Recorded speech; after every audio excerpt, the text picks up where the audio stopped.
마태복음 23장 1절부터 36절까지지만 15절까지 읽겠습니다. 마태복음 23장 1절부터 15절까지 말씀을 우리 교독하도록 하겠습니다. 이에 예수께서 무리와 제자들에게 말씀하여 이르시되 그러므로 무엇이든지 그들이 말하는 바는 행하고 지키되 그들이 하는 행위는 본받지 말라. 그들은 말만 하고 행하지 아니하며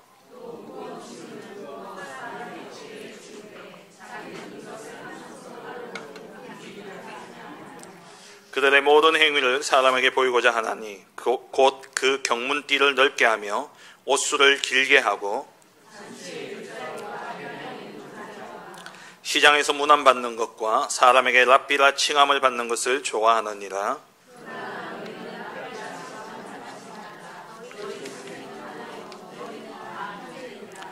땅에 있는 자를 아버지라 하지 말라. 너희의 아버지는 한 분이시니 곧 하늘에 계신 이시니라.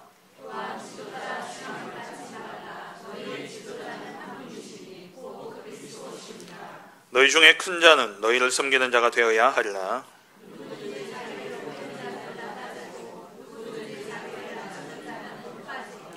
화 있을진저 외식하는 서기관들과 바리새인들이여, 너희는 천국 문을 사람들 앞에서 닫고 너희도 들어가지 않고 들어가려 하는 자도 들어가지 못하게 하는도다. 서기관들과 바리새인들이여, 너희는 교인 한 사람을 얻기 위하여 바다와 육지를 두루 다니다가 생기면 너희보다 배나 더 지옥 자식이 되게 하는도다. 아멘.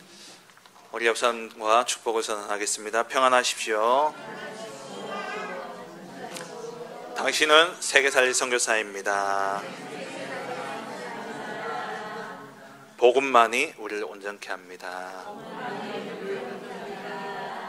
할렐루야. 아멘. 오늘 주신 본문을 가지고 모세의 자리에 앉아 화를 당할 자라는 제목으로 함께 말씀의 은혜를 나누길 원합니다. 현장에 가보면은 예전에 교회 다녔다는 사람들이 참 많이 있습니다. 나는 교회 다녀봤다. 그 사람들의 공통적인 특징이 뭐냐? 그럼 왜 교회를 그만뒀냐? 하나님 때문에 시험 들었다는 사람은 잘 없어요. 대부분 사람 때문에 시험 들었다라고 이야기를 합니다. 신앙의 시작과 또 그 신앙의 과정과 또 우리에게는 신앙의 끝이 없지만 또 신앙을 끝낸 분들이 계시잖아요. 그 신앙의 끝에 영향을 많이 주고받는 것이 바로 사람입니다. 신앙의 시작을 보면 누군가의 전도를 통해서 신앙이 시작되어지죠. 아니면 누군가를 보면서 야, 저 사람 보니까 참 나도 예수 믿는 게 좋겠다 해서 그렇게 신앙을 시작하게 됩니다. 사람 보고 시작하는 거죠. 그리고 신앙의 과정도 주위의 사역자들이나 또 목회자들, 교육자들을 통해서 말씀의 양육을 받으면서 또 교회를 통해서 신앙이 성장해 갑니다. 결국 성도의 교제를 통해서 성도가 신앙이 성장해 가는 것이죠. 그런데 그렇게 믿고 따랐던 사람들 때문에 또 낙심되어지고 시험 들어서 교회를 떠나는 경우가 많이 있습니다. 그런데 대부분 보면 새 가족 때문에 시험 들어서 교회 떠나는 사람 보셨습니까? 새 가족 때문에 시험 들어서 교회 떠나는 사람 잘 없어요. 교회 떠난 사람 대부분 누구냐? 목회자들, 죄송합니다. 목회자들이나 혹은 중직자들, 교회 오래 다닌 사람들, 그 사람들 때문에 교회를 떠나게 되어지죠. 신앙생활에 중요한 것은 사람입니다. 사실 사람 때문에 신앙을 시작하고 사람을 통해서 우리가 신앙을 양육받죠. 결국 근데 우리가 신앙은 사람으로부터 시작되어지고 사람의 도움을 받지만 우리는 사람이 아닌 하나님 앞에 서야 되고 하나님의 말씀을 따라가는 그러한 신앙생활이 되어져야 되는 것입니다. 오늘 본문에 보면은 예수님께서 무리와 제자들에게 중요한 말씀을 하시죠. 예수님을 공격했던 그들이 떠나고 이제 이 모인 사람들에게, 예수님을 따르는 무리와 제자들에게 중요한 말씀을 전달하고 있습니다. 오늘 2절 말씀에 보면은 서기관들과 바리새인들이 모세의 자리에 앉았다라고 되어 있죠. 이 서기관과 바리새인들이 모세의 자리에 앉았으니 3절에 무엇이든지 그들이 말하는 바는 행하고 지키지만 그들이 하는 행위는 본받지 말라라고 말하고 있습니다. 그들의 행위는 본받지 마라. 왜냐? 말만 하고 행하지 않기 때문에 그런 것이죠. 이들은 어떤 일을 하냐? 4절에 보니까 무거운 짐을 묶어서 사람의 어깨에 지우고는 자기들은 손가락 하나 까딱 하지 않는 거예요. 그 무거운 짐을 옮겨놓고, 다시 말하면 쉽게 설명하면 무슨 말이냐? 율법의 그 많은 조항들을 쪼개고 만들어 놓고 613가지의 율법의 조항을 만들어 놓고는 그 율법의 조항을 사람들에게 지키라 해놓고는 자기들은 손가락도 하나 까딱 하지 않는, 물론 모든 바리새인들이 이런 사람들은 아니었습니다. 바리새인들 가운데도 여러 종류가 있었다라고 이야기해요. 이렇게 열심을 가지고 율법을 하나하나 다 지키는 사람이 있는 반면에 지키라고 말만 하고는 뒤로 싹 빠져서 지키지 않는 그런 사람들도 있었다 합니다. 그 사람들을 빗대야 하는 말이죠. 우리가 그렇잖아요. 손가락 하나 까딱 안 한다, 이런 표현을 쓰는데 오늘 바리새인들과 서기관들을 향해서 예수께서 이렇게 말씀하고 있는 것입니다. 그리고 옳고 바른 그런 모범적인 행위를 하더라도 이들이 하나님의 말씀을 따라 한다라기보다도 사람에게 인정받고 사람에게 보여지고 또 사람들로부터 칭찬과 존경받기 위해서 외식적인 그러한 행위가 많다라는 것이죠. 5절 말씀에 보면은 그들의 모든 행위를 사람에게 보이고자 하나니 어떻게 보이도록 하냐 하니까 경문띠를 넓게 하며, 이 경문띠는 무엇을 이야기하냐면은 정통 유대인들을 보면요, 이마에 가죽통을 이렇게 달고 이렇게 끈으로 묶습니다. 그 통을 이제 그 경문을 묶는 이 띠를 넓게 한다는 거예요. 손목에도 매죠. 그게 신명기 6장 4절에 9절에 보면은 하나님께서 이 말씀을 미간에 붙이고 손목에 매어 기호를 삼으라 말씀하신 이 말씀을 지키기 위해서 이들이 이마에 그 조그만 가죽통인데 거기에 성경 말씀이 기록되어진 두루마리를 넣어 놓습니다. 신명기 6장 4절에서 9절의 말씀과 출애굽기 13장 1절에서 10절, 그리고 출애굽기 11장 13절에서 21절에 이 말씀이 기록되어진 작은 두루마리를 그 통 안에 넣고 그것을 머리에 이렇게 묶고 손목에도 차고 다녀요. 근데 이게 이제 옷 잘 안 보일 수 있으니까 그 끈을 넓게 해가지고 이렇게 사람들로 하여금 메고 다니는 게 보여지도록, 왜냐하면 모자 쓰고 있으면 잘 안 보일 수 있잖아요. 그러니까 사람들에게 나는 이렇게 하나님 말씀을 달고 다닌다, 이걸 보여주기 위해서 그렇게 넓게 끈을 묶고 다닌 겁니다. 그리고 또 뒤에 보면 옷술을 길게 하고 라고 되어 있습니다. 이 옷술은 뭐냐? 옷술은 민수기 15장 38절에 보면은 하나님께서 겉옷의 이 네 모퉁이에다가 그 청색 술을 달도록 하셨어요. 이게 무엇을 의미하냐면은 하나님과의 언약, 그 언약이 영원하다라는 것과 그 언약이 순결하다라는 것을 상징적으로 이들로 기억하게 하도록 하기 위해서 옷에 달도록 했는데, 이것은 이들에게는 이 경건과 이 거룩함은 그 의미는 사라지고 그냥 자기들이 이렇게 말씀을 지킨다, 이렇게 말씀을 따른다라는 것을 보여주기 위해서 옷술을 짧게 하면 안 보이니까 길게 해서 그렇게 다녔던 겁니다. 그리고 이들은 항상 사람들 눈에 잘 띄어야 되니까 사람들에게 늘 잘 보이기 위해서, 잘 드러나기 위해서 잔치 자리에 가더라도 늘 윗자리, 상전의 자리에 앉기를 기뻐했고, 그리고 회당에 가서도 사람들이 쉽게 볼 수 있는 그 높은 자리에 앉기를 좋아한 거죠. 요즘 애들 말로 친다면 관종 이라 할 수 있겠죠. 그렇게 사람들에게 보여지기를 원하는 겁니다. 그리고 사람들이 모이는 시장에 가서는요, 소리를 크게 지르면서 막 손을 들고 기도합니다. 그 시장에 다니는 게 즐거워요. 왜냐? 이 사람들이 바리새인들이다. 옷을 길게 하고 이렇게 띠를 넓게 하니까 사람들 딱 보면 알잖아요. 바리새인인 줄. 그러니까 지나가는 사람들마다 이렇게 문안 인사를 하는 겁니다. 아, 랍비여 잘 계셨습니까?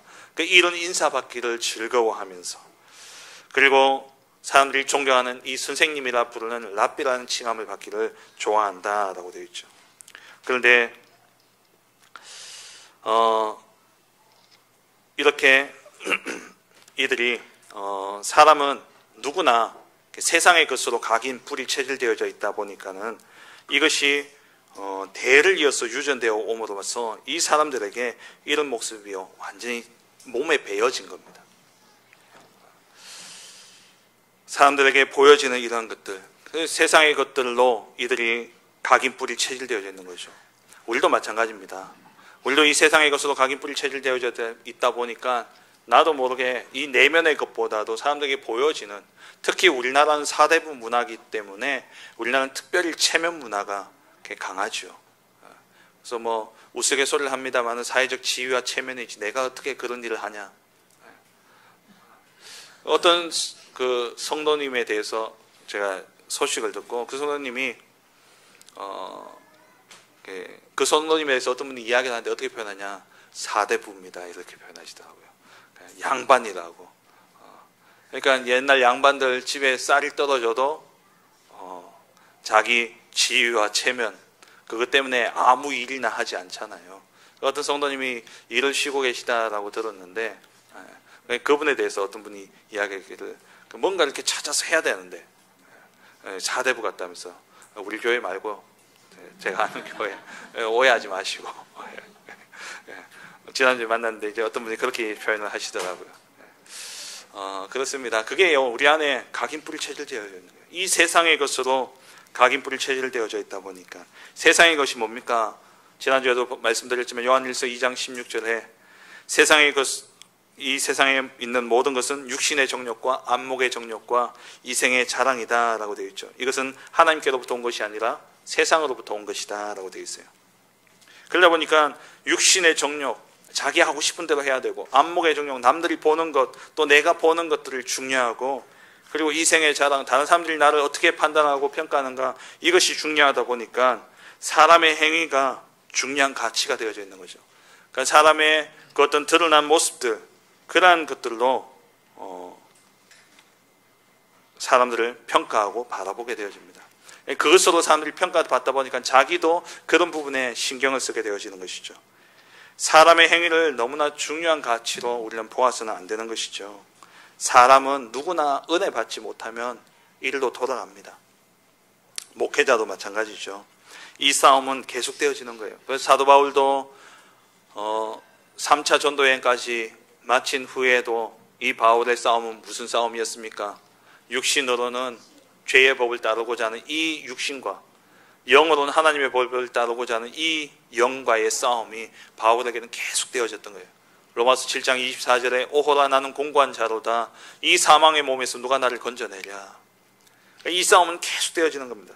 이 싸움에서 조금만 내가 놓쳐버리면 나도 이 세상의 것으로 돌아가 버리는 거예요. 그래서 우리는요, 우리의 신앙생활의 기준은 사람이 되어서는 안 됩니다. 사람의 모습, 사람의 행위가 기준이 되어서는 안 돼요. 진짜 우리는요, 하나님의 말씀이 항상 우리의 기준이 되어져야 되는 것이죠. 말씀을 전하는 자의 상태는 우리는 알 수 없어요. 제가 오늘 이 시간 웃으면서 여기 앞에 서서 말씀을 전하고 있지만 제가 이 자리에 서기 전에 뭐 집사람하고 내가 싸웠는지 우리 애들한테 화를 엄청 내고 섰는지 여러분 모르시잖아요. 뭐 알 수도 있겠지만은 제가 어떤 상태 속에 한 주간을 살아갔는지 여러분 모르시잖아요. 그렇잖아요. 제 상태는 여러분들에게 사실 숨기려면 얼마든지 숨길 수 있는 겁니다. 우리는 사람은 언제든지 죄를 범할 수도 있고 실수할 수도 있고 넘어질 수도 있어요. 말씀대로 살지 못하는 그러한 삶이, 그러한 모습이 사람들에게 드러날 때에 우리가 실망스럽기도 하고 낙심되기도 합니다. 근데 오늘 예수님 분명히 말씀하시죠. 모세의 자리에 앉은 이들이 무엇이든지 그들이 말하는 바는 뭐라고요? 행하고 지키라 되어 있어요. 아무리 바리새인들이 외식하고 그렇게 말만 하고 행하지 않는다 할지라도 그 모세의 자리에서 선포되어지는 그 말씀은 하나님의 말씀이기 때문에, 물론 이들이 해석해 놓은 여러 가지 가르침들을 다 의미하는 것은 아니지만 그 모든 말씀의 근간이 되어지는 이 하나님의 말씀에서 나온 율법, 이 율법을 말씀하기 때문에 하나님의 말씀은 듣고 지켜 행하라는 거예요. 사람을 보지 말고, 그 행위는 본받지 않더라도 우리가 사람 때문에 낙심하거나 또 그 사람을 너무 존경한 나머지 그 사람이 하는 그런 범법의 행위를 우리는 따라가서는 안 되는 것이죠. 사람의 모습을 따라가는 것이 아니라 우리는요, 무엇을요? 하나님의 말씀을 따라가야 되는 겁니다. 우리의 기준이 말씀이 아니면 늘 사람에게 영향받아요. 사람에게 낙심하고 떠나갑니다. 제일 큰 영향을 주는 게 사실 목회자 아닙니까? 여러분 앞에 서 있는 저도 온전치 못한 자입니다. 저도 성격이 그리 좋지도 않고 저희 집사람이나 우리 애들한테 물어보십시오. 물어보지 마시고 보러 나니까. 저도 그래요. 그래서 목사는 원래 이 자리에 서면요, 가운을 입게 되어 있습니다. 요즘에는 이렇게 가운을 안 입지만 원래 목사들이 가운을 입어요. 그 의미가 뭐냐 하면은 목사의 삶, 목사라는 그 육신은 완전히 가리고 그 순간에 하나님의 말씀만 드러나도록 하기 위해서 원래 가운을 입는 겁니다. 판사도 마찬가지죠. 판사가 법을 가지고 판단할 때에 그 사람이 이렇게 가운을 입고 재판을 하지 않습니까? 그때 우리는요, 그 개인의 삶을 우리는 평가하면 안 돼요. 저 사람이 이렇다 저렇다. 그게 아니라 그 사람도 자기 기분 따라하는 게 아니라 그 법전에 의해서, 법령에 의해서만 판결을 하게 되어 있는 거예요. 그래서 그 사람의 어떤 삶, 행위, 모습, 겉모습 그런 건 다 가리고 오직 법에 의해서만 판결한다라는 의미에서 재판장들도 판사들도 가운을 입는 겁니다. 목사들 또 우리 성도님들 진짜 중직자를 바라볼 때도 마찬가지입니다. 여러분 말씀 사역자를 바라볼 때도 마찬가지예요. 여러분을 사역해주고 여러분들 말씀으로 양육해주는 그런 분들이 실수할 수 있습니다. 넘어질 수 있어요. 왜? 오래된 각인, 육신의 정욕과 안목의 정욕과 이생의 자랑이 내가 말씀을 듣고 살아온 시간보다 더 오래되었고, 이것은 대를 넘어서 오랜 유전을 통해서 저 창세기 3장 사건 아담으로부터 시작해가지고 그것이 계속 쌓여 온 것이기 때문에 우리가 순간 이 성령의 충만을 놓쳐버리면 그렇게 되어질 수 있다는 거예요. 그래서 우리의 신앙의 기준은 무엇입니까? 말씀을 따라가야 됩니다. 사람 따라가는 게 아니에요. 오늘 예수님의 말씀을 꼭 기억하시기 바랍니다. 그러므로 무엇이든지 그들이 말하는 바는 행하고 지키되 그들이 하는 행위는 본받지 말라. 그들은 말만 하고 행하지 아니하며 사람 보고 사람 의지하고 사람 따라가지 말고 온전히 하나님의 말씀만 따라가는 우리 모든 성도님들 되어주시길 주의 이름으로 축원합니다. 오늘 본문에 모세의 자리에 앉았으나 외식하는 자들로서 사람들을 그릇된 길로 인도하는 이 서기관들과 바리새인들에게 예수님께서 7번의 화를 선언하십니다. 그래서 보시면 13절에 화 있을진저라고 나오죠. 15절에 또 화 있을진저, 그리고 23절에 화 있을진저, 25절에 화 있을진저, 27절, 29절 화 있을진저, 이러면서 예수님이 서기관들과 바리새인들을 향해서 외식을 행함으로써 말씀보다도 그들의 모습, 그들의 행위를 가지고 사람들을 그릇되는 길로 인도하는 이들을 향해서 예수님이 분노하시며 화를 이들을 향해 저주를 선언하는 그런 내용이 나오고 있습니다. 2절에 이들이 모세의 자리에 앉았다라고 되어 있는데, 이 모세의 자리라는 것은요, 회당에 가면은 앞쪽에 이 랍비들이 또 율법을 가르칠 수 있는 그러한 역할을 맡은 율법 교사들이 앉아서 그 율법을 가르치는 자리, 의자가 있습니다. 그 의자를 모세의 자리라고 그렇게 이야기해요. 그러니까 그 자리에 앉아서 이 권위 받은, 그러니까 말씀을 가르칠 수 있는 그런 권위를 받은 사람이 앉아서 말씀을 가르칠 때에, 그때에 너희는 하나님의 말씀을 듣고 지켜 행하고 사람의 행위를 보지 말라라고 말씀하고 있는 겁니다. 오늘날로 본다면은 목회자, 그리고 또 교역자들과 그리고 현장에서 말씀 사역하는 여러분들이 바로 이러한 모세의 자리에 앉은 사람들이죠. 그렇다면 여러분들이 나는 이제 신앙생활 시작한 지 얼마 안 되었더라도 시간이 가면 여러분들이 곧 그 모세의 자리에 앉게 될 사람들입니다. 우리 랩런트들도 마찬가지죠. 바르게 신앙생활 한다면은 모두 다 모세의 자리에 앉아서 전도자로 또 복음 전하는 그러한 파수꾼으로 다 서게 되어 있는 겁니다. 그렇다면은 우리가 오늘 이 7가지 화를 하나하나 살펴보면서 우리 자신들이 진짜 경계해야 될 신앙이 무엇인가? 우리가 이 모세 자리에 앉아놓고 화를 입는다면 그것만큼 억울한 일이 어디에 있겠습니까? 남들을 바른 길로 인도하는, 남들을 살리는 그러한 말씀을 증언하는, 전달하는 그러한 자리에 서 있는 전도자인데 오히려 말씀을 통해서 다른 사람을 살려놓고 자기는 화를 입는다면 그건 얼마나 억울한 일이겠습니까? 오늘 이 7가지 화를 살펴보면서 저와 여러분들이 진짜 놓쳐버렸던 본질을 회복하는 그런 은혜가 있기를 주의 이름으로 축원합니다. 이 첫 번째 화 있을진저 7가지 화에 대한 선언이죠. 이것은 크게 4가지로 구분되어집니다. 7가지지만 첫 번째 2가지는 뭐냐?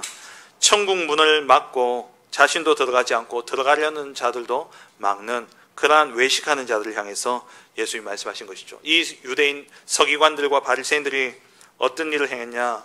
말씀을 맡은 자들이잖아요. 근데 이 말씀을 가지고 이들이 천국 문을 가로막고 있다라는 겁니다. 누가복음 11장 52절에 보면은 화 있을진저 똑같은 말씀이 누가복음에 기록되어져 있는데 어떻게 기록되어져 있냐니까 번역이 조금 다르게 기록되어져 있어요. 화 있을진저 너희 율법 교사여 너희가 지식의 열쇠를 가져가서 너희도 들어가지 않고 또 들어가고자 하는 자도 막았느니라. 그러니까 이 지식의 열쇠, 하나님의 말씀을 맡은 자들, 그러니까 하나님께 들어갈 수 있는, 저 천국에 들어갈 수 있는 그 열쇠를 이들이 가지고 있는데 그 열쇠를 가지고 자기들도 문 열고 들어가지 않을 뿐만 아니라 이 백성들도 들어가지 못하게끔 가로막는다는 거죠. 성경에 대한 지식을 독점하고 있었지 않습니까? 이 서기관들과 바리새인들이 그 하나님의 말씀에 대한 지식을 독점하고서 이 말씀을 백성들에게 잘 알려줘서 진짜 하나님 기뻐하시는, 하나님이 원하시는 그 삶을 살고 천국에 들어가도록 인도해 줘야 될 사명이 있는데 이들은 오히려 천국 문을 잠궈버리고 자기도 들어가지 않고 다른 사람들도 들어가지 못하게 그렇게 막은 거예요. 이건요 시대마다 있는 일입니다. 중세 시대의 신부들과 사제들이 그러했잖아요. 성경을 번역하지 못하도록 딱 막아놓고 자기들만 공부해서 아는 라틴어 또 원어 성경, 일반 백성들은요 몰라요. 독일 사람들은 독일어로 돼야 성경을 읽죠. 영국 사람들은 영어로 된 걸 읽고 프랑스 사람은 불어로 된 걸 읽을 수 있는데 이 라틴어는 워낙 오래된 언어이기 때문에 안 배웠단 말이에요.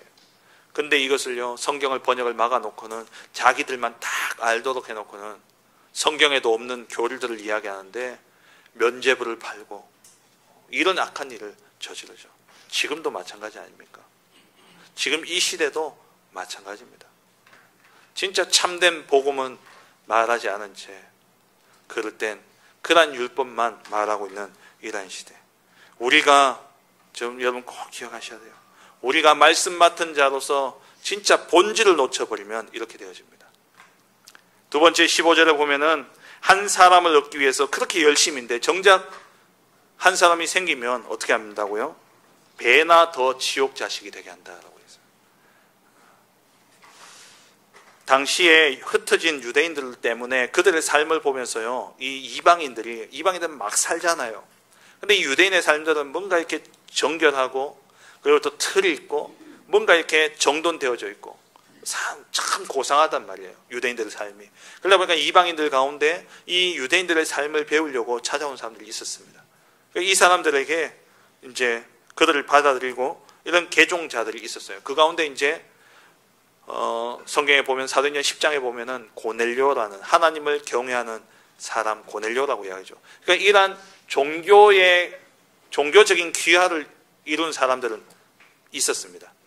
근데 이제 진짜 복음으로 돌아선 자들이라기보다도 그냥 종교적으로 이게 좋기 때문에 귀화한 그런 사람들이 있었는데 이 사람들에게 올바른 복음을 증거하고 참된 구원의 길을 알려줘야 되는데 그것은 빼고 만약 율법적인 삶만 이런 삶을 살아야 되고 피를 핏째 날 것으로 고기는 먹어서는 안 되고 할례를 받아야 되고 뭐 이런 율법적인 행위들만 계속 전달한 것이죠.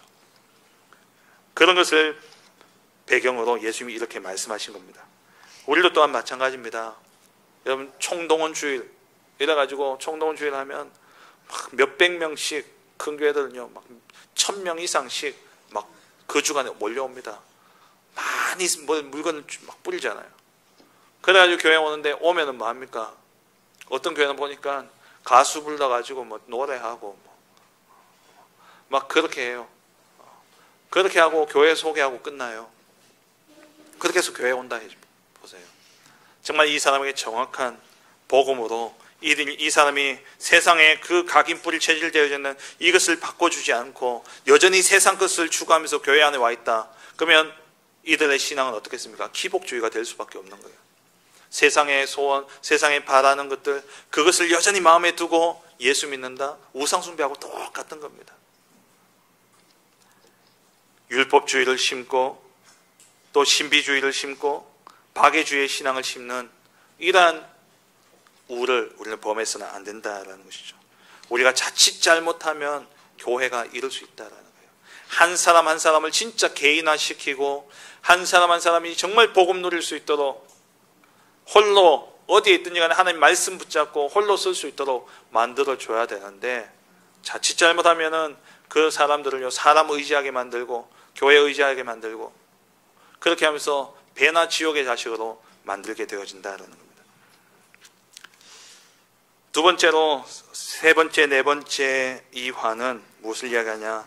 본질을 놓치고 이 지엽적인 문제. 그러니까 나무의 원기둥이 나무에 이 기둥이 있잖아요.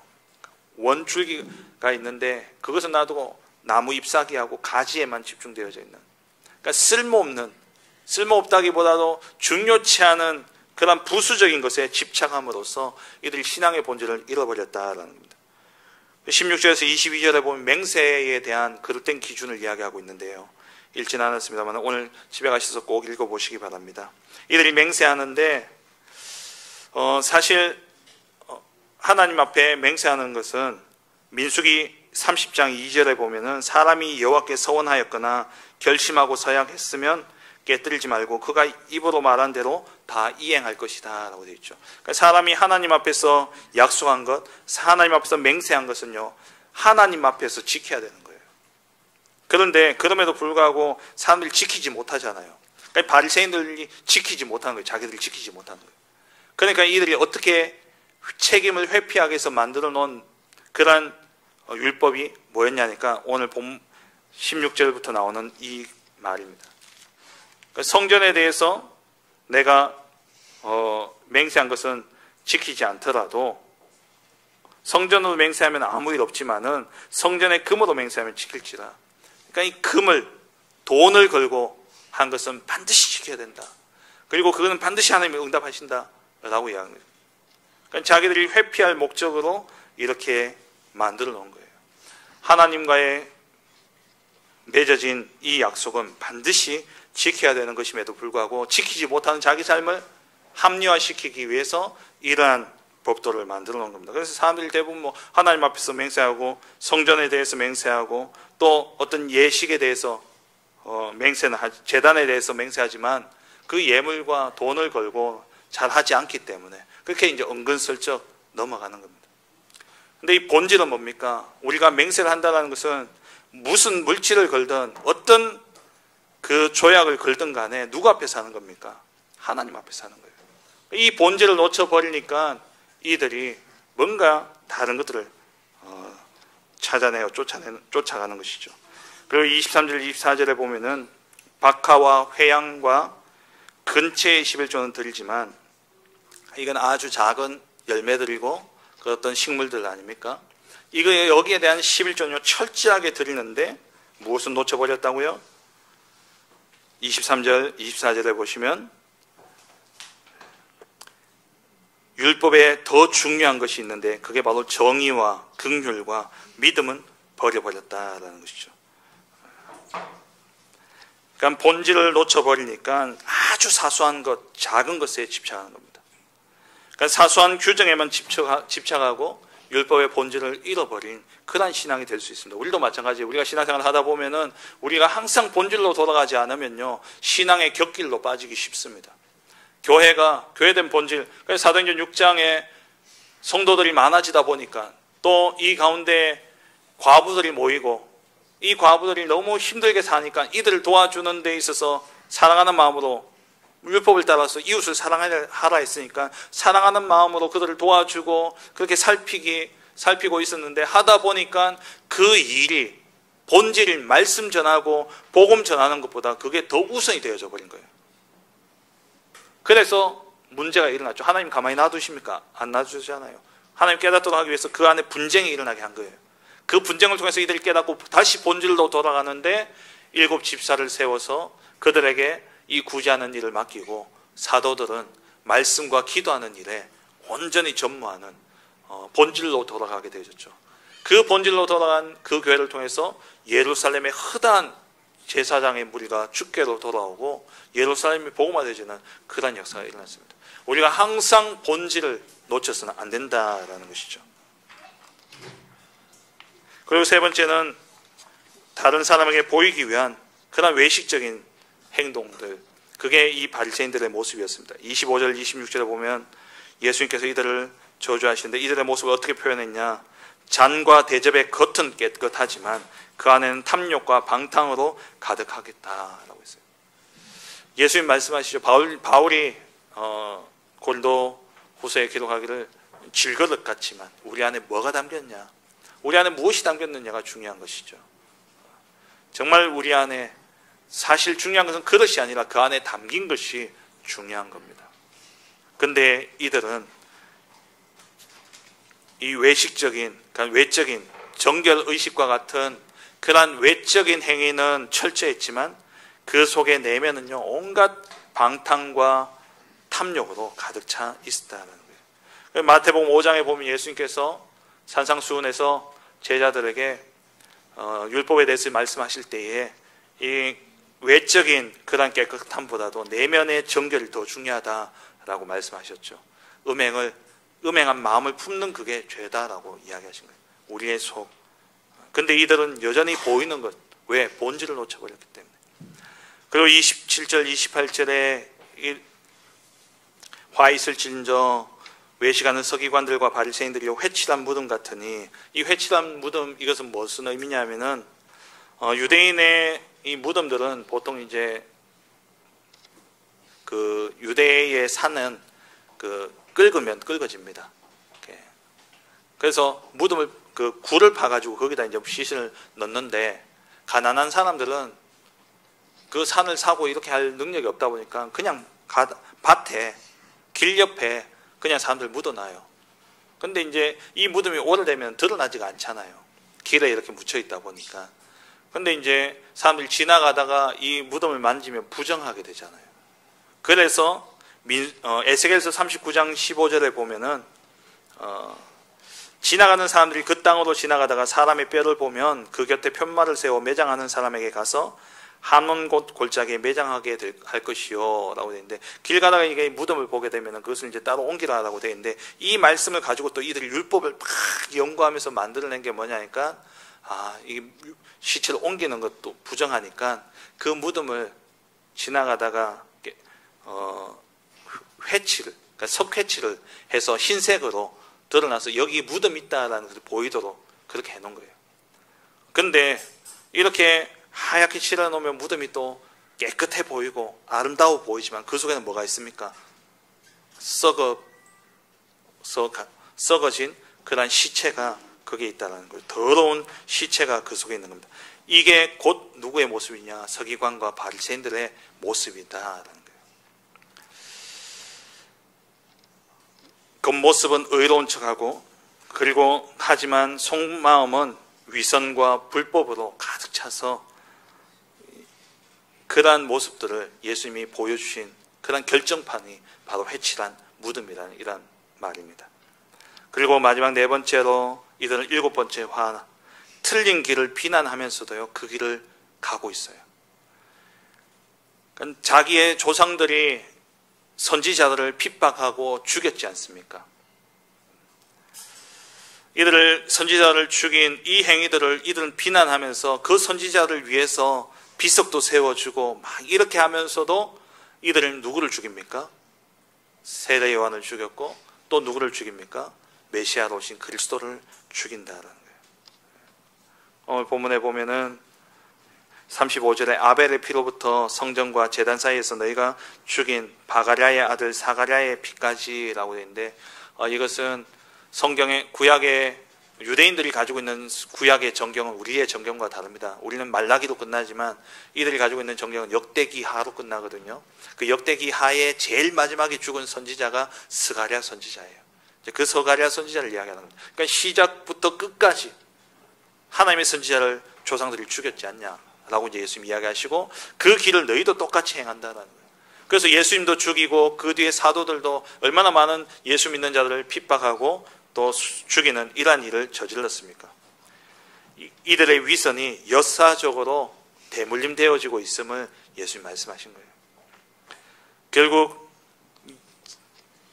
바른 일을 행한다고 하면서도 결국에는 이 선지자를 죽이는, 예수님을 죽이는 조상의 그러한 죄를 반복하는 우를 범하고 있다라는 겁니다. 이 모습이 장차 우리의 모습일 수 있다라는 거예요. 우리도 신앙의 본질을 놓쳐버리면 모든 근본적인 것을 놓쳐버리게 되어지는 겁니다. 그래서 두 번째로 신앙의 본질을 우리는 회복해야 됩니다. 신앙의 본질을 회복해야 되는데 먼저 시작과 원인을 제대로 알아야 되죠. 왜 이렇게 사람들이 위선할 수밖에 없고 그리고 자기만을 위해서 다른 사람은 안중에도 없고 자기만을 위해서 살아가느냐, 자기의 의를 드러내기를 원하고 자기가 높여지기를 원하느냐. 그 시작은 성경에서는 분명히 말씀하고 있습니다. 창세기 3장 사단에게 속아서 하나님을 떠남으로 말미암아 나 중심이 되어질 수밖에 없는, 거기서부터 시작되어진 것이죠. 그리고 창세기 6장에 사람의 딸들의 아름다움을 보고 좋아하는 모든 여자를 아내로 삼았다라고 되어 있어요. 자기들이 보기에 아름다운 그 아름다운 여자들, 자기가 보기에 좋은 그런 아름다운 것들을 모두 다 자기 것으로 삼았다라고 되어 있어요. 육신의 정욕, 안목의 정욕, 그리고 사도행전 11장 성공과 자기의 명예와 자기의 자리, 이게 각인뿌리 체질되어져 있는 겁니다. 그 속에서 계속 살아오다 보니까 하나님의 자녀는 되었지만 이 근본적인 이 본질, 각인뿌리 체질되어져 있는 이것이 바뀌어지지 않음으로써 자신도 모르게 열심히 바르게 산다고 하는 것이 본질을 놓치고 오히려 하나님의 일을 막는 그러한 자리에 서게 되어지는 겁니다. 서기관과 바리새인들이 이 본질을 놓침으로 인해서 하나님을 향한 열심으로 행한 것이 결국에는 천국 문을 가로막고 자기도 들어가지 않은 채, 그리고 본질을 놓쳐버리고 그 부수적인 것들에 생각을 걸고 안식일에 엘리베이터 버튼 그걸 누르는 게 그게 뭐라고, 그건 누르는 것도 안식일을 범하는 거라고 생각해가지고 안식일에는 전층이 서도록 엘리베이터를 만들어 놓고, 그게 그렇게 중요하면서도 옆에 복음 없어 죽어가는 저들은요, 저 사마리아의 사람들은요 쳐다보지도 안 하고 개 돼지처럼 율법을 어기고 혼합되어져 있는 저들이라고 비난하는 이러한 우를 이들이 범하고 있지 않습니까? 우리는요 항상 신앙의 본질을 생각하셔야 돼요. 복음은 뭡니까? 복음은 살리는 겁니다. 그렇다면 나부터 살려야 돼요. 신앙의 본질을 나부터 살려야 됩니다. 내 안에 각인 뿌리 체질되어져 있는 나로부터 나오는 이 모든 것들을요 완전히 바꿔야 돼요. 어떻게 해요? 그리스도의 복음의 말씀을 우리가 읽고 그 그리스도의 복음의 말씀을 듣고 그리스도의 복음의 말씀을 기록하고 암송하고 정말 그 말씀 하나하나를 내가 묵상하면서 진짜 예수가 그리스도 되심을 내가 확인하고 결론 내려져야 됩니다. 말씀이 내 안에요 각인뿌리 체질되어져야 돼요. 아니면 예수 믿고 모세의 자리에 앉았음에도 불구하고 세상 것으로 살아가게 되어지는 겁니다. 나의 각인 뿌리 체질, 이 복음, 내 안에 복음이 완전 각인 뿌리 체질되어야 돼요. 나부터 살려야 됩니다. 그리고 세상을 살려야 되죠. 세상을 살려야 되기 때문에 세상의 모든 것을 바라보는 눈이 복음적인 세계관으로 세상을 봐야 돼요. 복음적인 세계관은 뭐냐? 창조, 타락, 구속입니다. 이게 기독교적인 세계관, 복음적인 세계관이죠. 세상 모든 만물의 주인은 누굽니까? 하나님이에요. 하나님이 창조하셨어요. 하나님 처음 이 세상 모든 만물을 창조하셨을 때는 눈물 없고 고통 없고 애통함이 없고 문제, 사건, 죽음도 없는 그러한 가장 행복한 상태였습니다. 그런데 모든 이 땅의 문제가 무엇 때문에 시작되어졌냐? 하나님을 떠남으로 말미암아 시작되어진 것이죠. 그래서 하나님을 떠난 문제로 인해서 이 세상은 저주와 재앙 아래 놓이게 되어졌고 세상은 지옥처럼 변해져 버린 겁니다.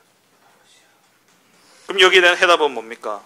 오직 그리스도, 영세전 그리스도, 창조주가 되시고 영세전부터 성부, 성자, 성령으로 구원의 계획을 세우시고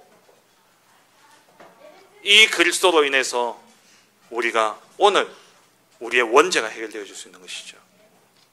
그리고 그리스도가 성육신하심으로 십자가의 죽음으로 우리의 모든 죄와 사단과 지옥의 문제를 해결하시고 부활하셔서 지금 하나님 나라 보좌 우편에 앉으셔서 우리의 중보자가 되심으로 우리가 예수 이름으로 기도하게 될 때에 그 기도를 하나님께 중보하고 그래서 하나님 우리의 기도에 응답하시는 거예요. 지금도 살아 역사하십니다. 지금 이 순간에도 우리가 예수 이름 부르면 예수 그리스도께서 들으시고 그것을 하나님 앞에 전달하는 거예요. 중보자가 되시는 거죠. 우리의 대제사장이 되시는 겁니다. 그리고 반드시 재림주로 이 땅에 오십니다. 예수님 다시 이 땅에 오실 것이기 때문에 우리는요 늘 복음 전하는 전도자의 삶을 살아야 됩니다. 그리고 우리는 심판대 앞에 설 것이기 때문에 말씀 따라 살아야 되는 것이죠. 이것이 우리의 신앙의 본질이에요.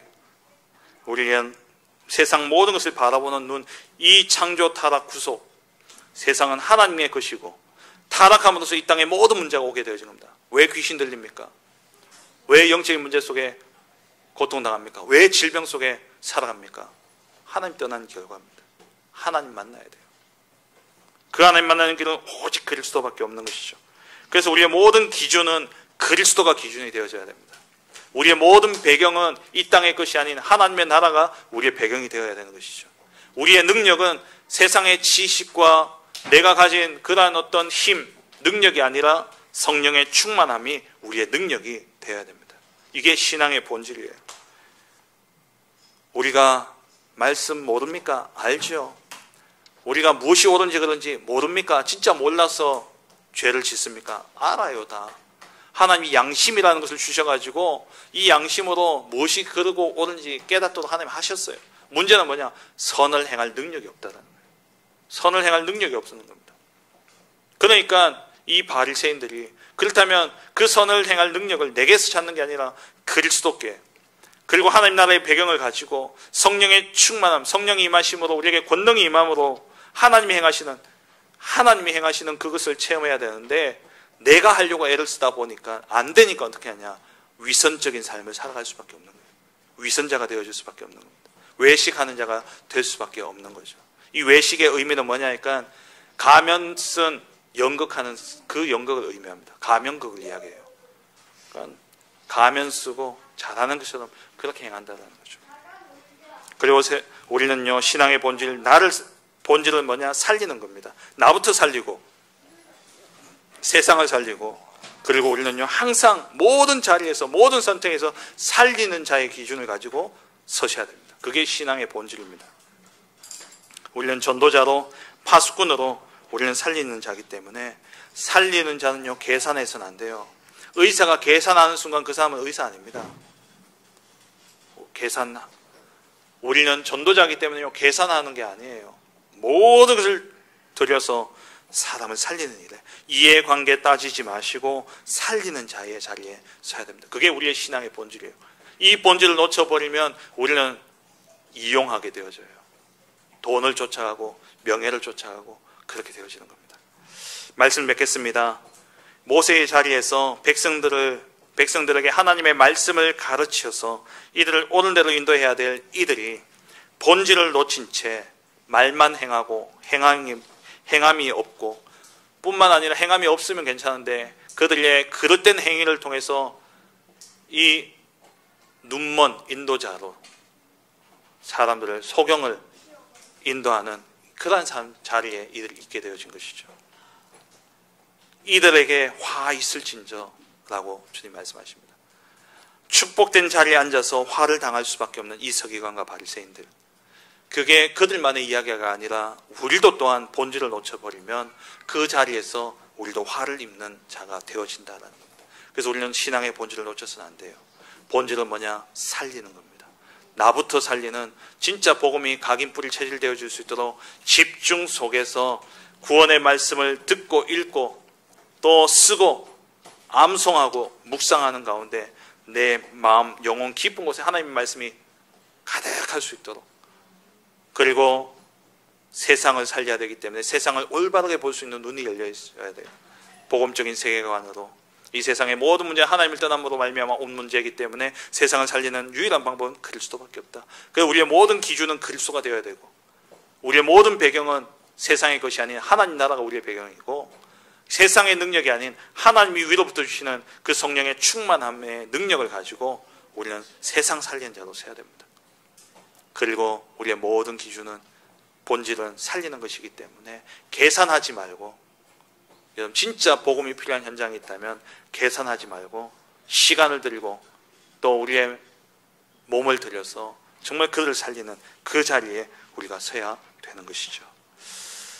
정말 외식에서 벗어나 본질을 회복함으로 말미암아 모든 현장을 살리는, 화 있을진저가 아니라 복이 있을진저라고 하나님께 복받는 우리 모든 사랑하는 성도님들 되어주시길 주의 이름으로 축원합니다.